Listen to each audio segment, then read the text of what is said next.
Good morning. My name is Joanna, and today I am going to be talking to you about tea dyeing your fabric for cross stitch. Specifically, this is going to be for people that got this kit. This is the Petite Quaker drum kit from Praiseworthy Stitches.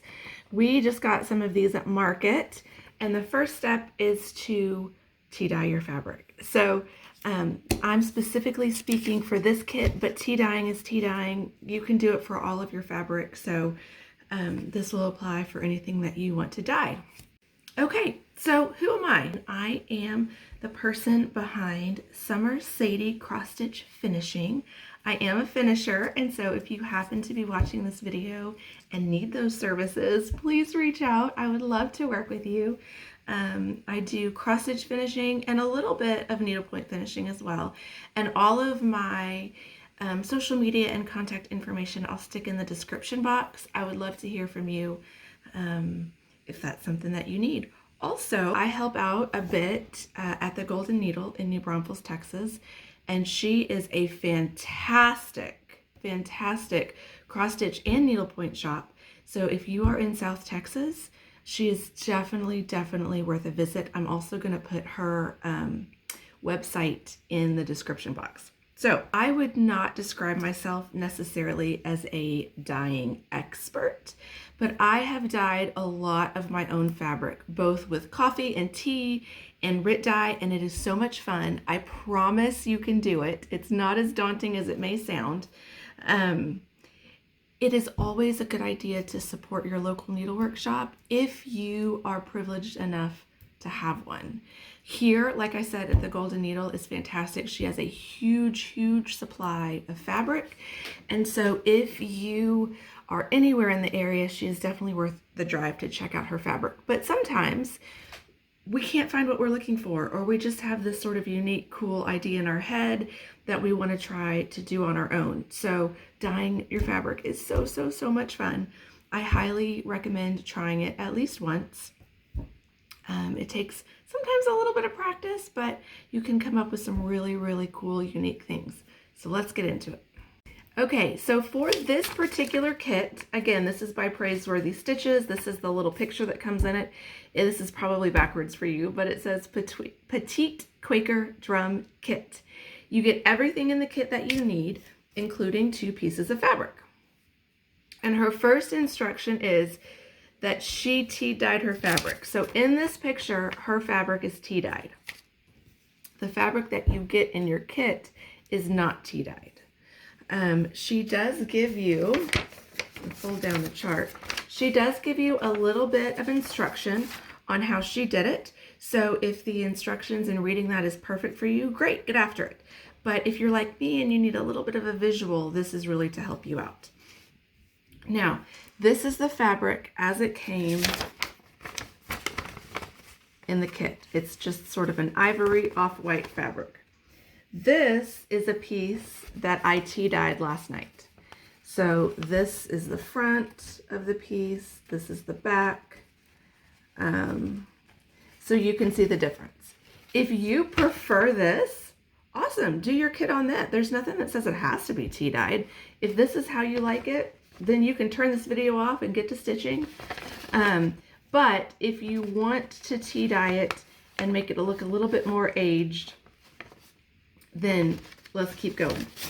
Now you can tea dye colors too. It doesn't have to be a white or light colored linen. You can tea dye all sorts of colors, and it just sort of gives it a little bit more of an aged, distressed, maybe vintage look. It takes if you have like a maybe a pink or a blue or something that's really bright, and you just want to cut that brightness just a little bit, a quick dunk in a tea dye can do wonders. Now, for me, I prefer the mottled, over-dyed, variegated type look. So I am going to show you how I did this, but I will also show you how you can just get one solid color where it doesn't have all of the highs and lows in this look. Before you get started, it's a really good idea to serge your fabric if you have a serger. You will lose a little bit to fray during this process.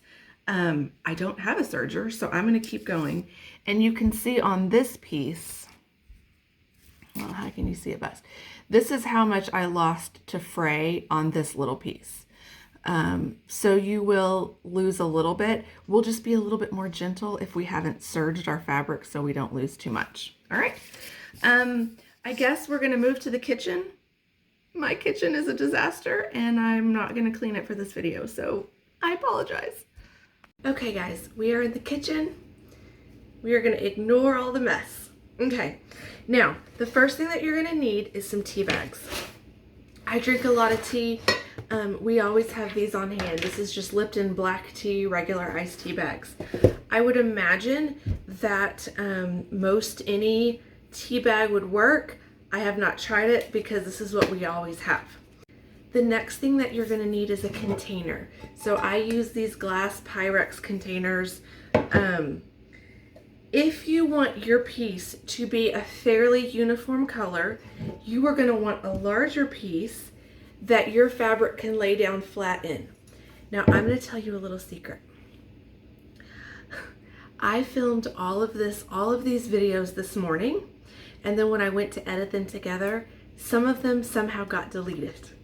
So part of this video I am actually redoing. So if it looks like my fabric is already tea dyed, you're correct. In some of the rest of this video, it's already going to be tea dyed, and some of it is not. It just depends on what I had to refilm. So we're going to ignore that part. So if you want a uniform color, you're going to want something that a larger piece that can lay flat in. If you want a more mottled look, you're going to want a smaller container because we're going to scrunch this up in it and we don't want it to all lay flat.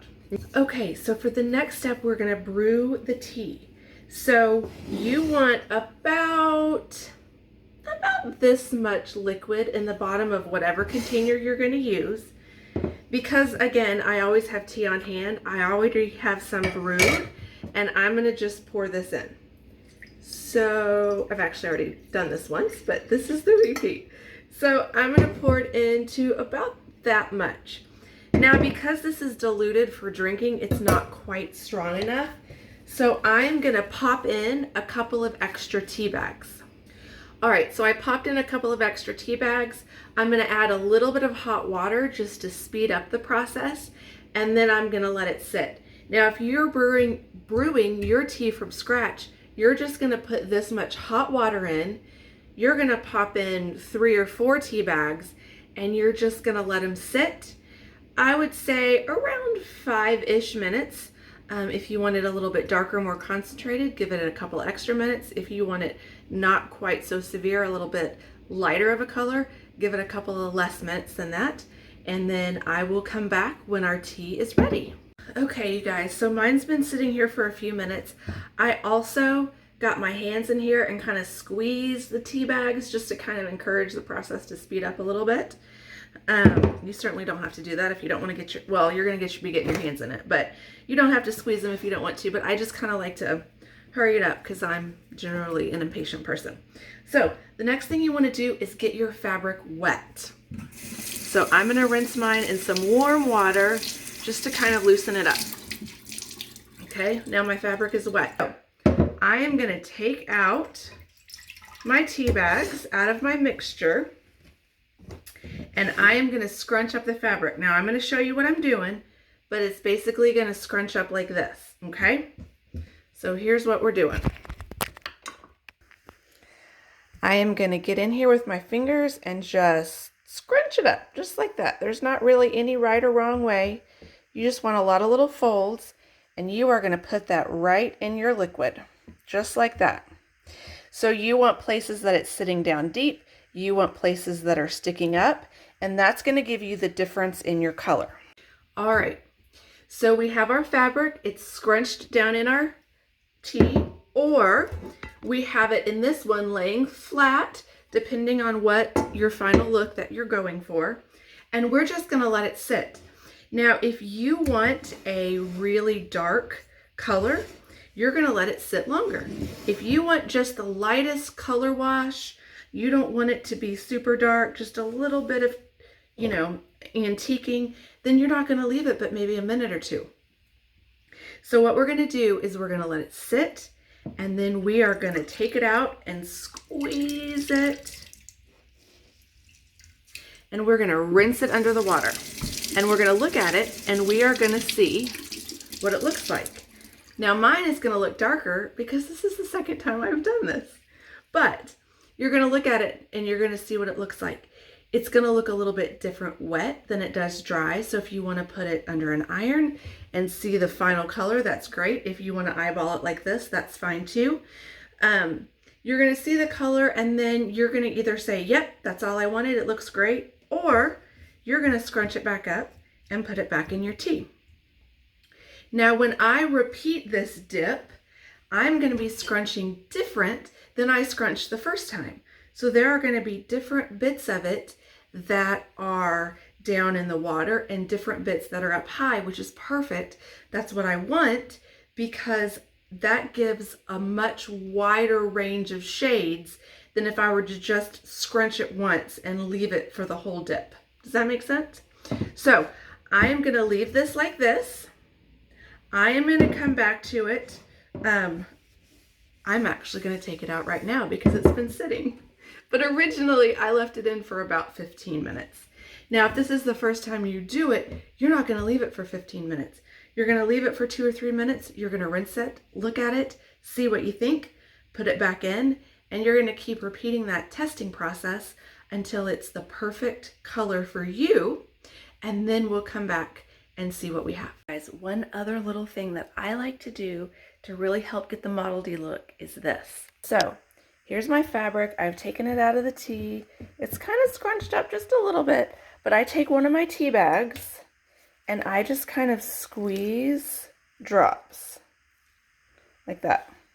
You can do a lot of drops, you can do a little drops, however you like it. And I let that sit for a little bit longer. So that's another way.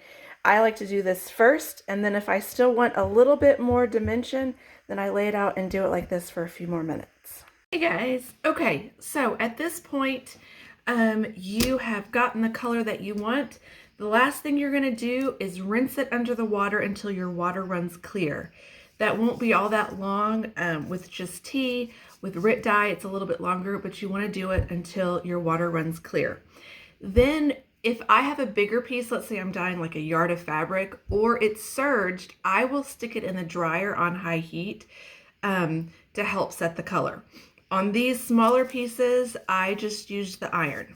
So you're just gonna iron it. It's run clear, it's rinsed, you're gonna iron it, and you're gonna come up with your piece. Again, I have about the same amount of fraying, and this is what I ended up with for this piece. This is a lot more of a subtle variegation than my first piece. That's why I say do it at the same time if you can. I actually prefer this better, but they're close enough that I will still use them both for my drum. So there you have it. That's how you copy tea dye. Have fun with it. If you have any other questions, let me know.